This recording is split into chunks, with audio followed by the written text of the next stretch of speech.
Bonjour, je suis avec Monsieur Abdoulaye Sène, le secrétaire exécutif du Forum mondial de l'eau 2021. Bonjour Monsieur Sène. Bonjour. Donc pour notre format face aux chiffres, je vais vous proposer deux données économiques auxquelles je vais vous demander de réagir.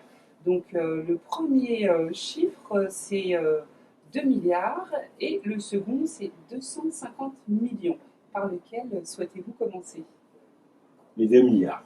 Alors, 2 milliards, en fait, ça correspond au nombre de personnes dans le monde qui n'ont toujours pas accès à l'eau courante aujourd'hui. Donc, c'est un chiffre au niveau mondial. Quid de la situation en Afrique en particulier, peut-être par région? Oui, c'est un chiffre qui aujourd'hui interpelle le monde entier quand on sait que l'eau est une denrée indispensable pour l'ensemble des activités humaines, mais aussi des activités de développement, et aussi contribuer à la paix. Alors, en Afrique, il faut reconnaître que l'essentiel des difficultés se situe au niveau de l'Afrique subsaharienne, où plus de la moitié de la population n'a pas accès à un système d'alimentation en eau adéquat. C'est une situation extrêmement difficile avec des conséquences sanitaires, des conséquences également au plan économique, au plan politique. Et le risque aujourd'hui, c'est que si rien n'est fait, les conséquences risquent d'être encore plus graves dans le futur parce que simplement la tendance actuelle est à l'aggravation de ces chiffres-là. On risque donc, s'il n'y a pas une inflexion sensible sur les actions qui sont engagées en matière d'investissement, en matière de projets pour améliorer l'accès, notamment l'accès universel à l'eau et à l'assainissement, les conséquences au plan social, économique et politique risquent d'être extrêmement difficiles. Et nous avons espoir que le monde, en tirant profit d'un certain nombre d'événements, mais aussi de processus, pourra justement consolider les engagements pour renverser cette situation. Très bien, merci. Alors on va passer au second chiffre. Le second chiffre, donc, c'est 250 millions.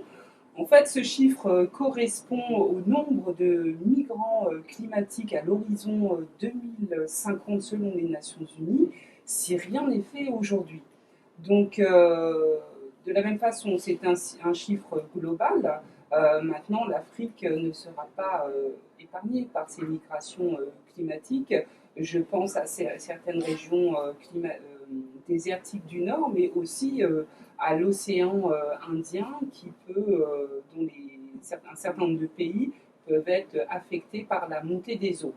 Donc, comment se prépare-t-on à ce défi et comment faire avec les moyens disponibles? Oui, une situation qui est en lien avec le premier chiffre que vous avez évoqué. Tout le monde se souvient des conséquences de la sécheresse dans l'Afrique.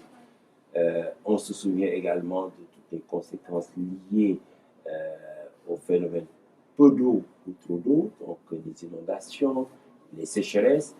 Et ce qui se dessine aujourd'hui sur la base des constats déjà faits, c'est que dans des zones comme en Afrique subsaharienne, où la sécheresse est en train de conduire à des déplacements massifs de population, d'éleveurs, mais aussi à dégrader les conditions d'exercice de l'activité agricole, ce qui risque de se passer, c'est qu'il y aura un exode urbain extrêmement important qui va engendrer des conséquences aussi extrêmement critiques au niveau des centres urbains, avec toutes les conséquences que cela va avoir. Donc les populations rurales, éleveurs ou agriculteurs qui ne trouvent plus la possibilité d'exercer leur métier et d'avoir des revenus suffisants dans leurs terroirs ruraux, qui vont donc aller vers les villes, des villes qui vont devoir faire face à une croissance débridée, ne seront donc pas en mesure d'accueillir toutes ces populations. Conséquence également des migrations vers l'extérieur de l'Afrique, avec aussi les conséquences de la pratique que nous connaissons.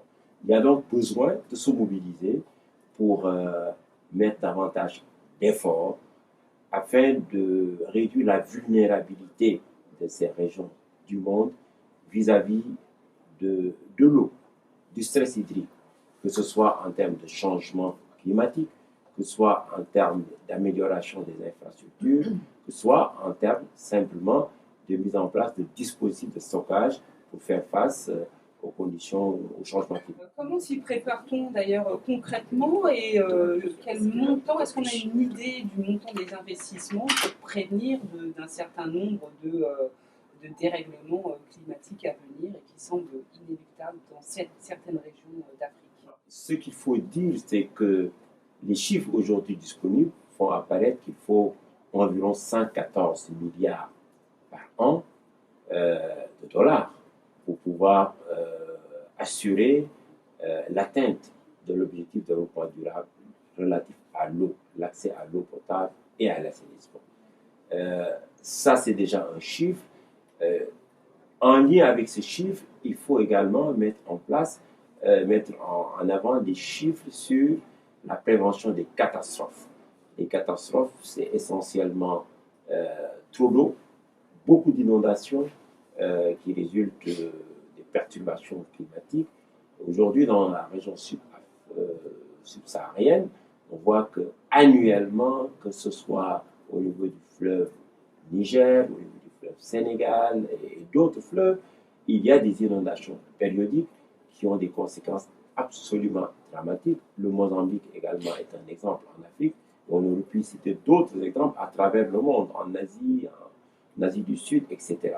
Alors, c'est donc dire que la question de la résilience, de l'adaptation au changement climatique est de la plus haute priorité pour l'agenda mondial. Il faut que ces investissements soient mis en place pour réaliser des infrastructures plus résilientes, pour augmenter le taux d'accès à l'eau, mais pour faire en sorte également qu'en période de crise, les ressources, les moyens et les infrastructures ou les équipements adéquats soient disponibles pour permettre justement de faire face à ces situations qui peuvent, comme vous l'avez évoqué tantôt, être source de déplacement humain dans des conditions absolument critiques et dramatiques pour l'Afrique, mais pour l'ensemble du monde également. Alors on aura bien compris que ce sont des milliards de dollars à investir rapidement pour essayer de prévenir de ces crises et de prévenir aussi des migrations climatiques. Merci beaucoup, Monsieur Sall. Merci à vous.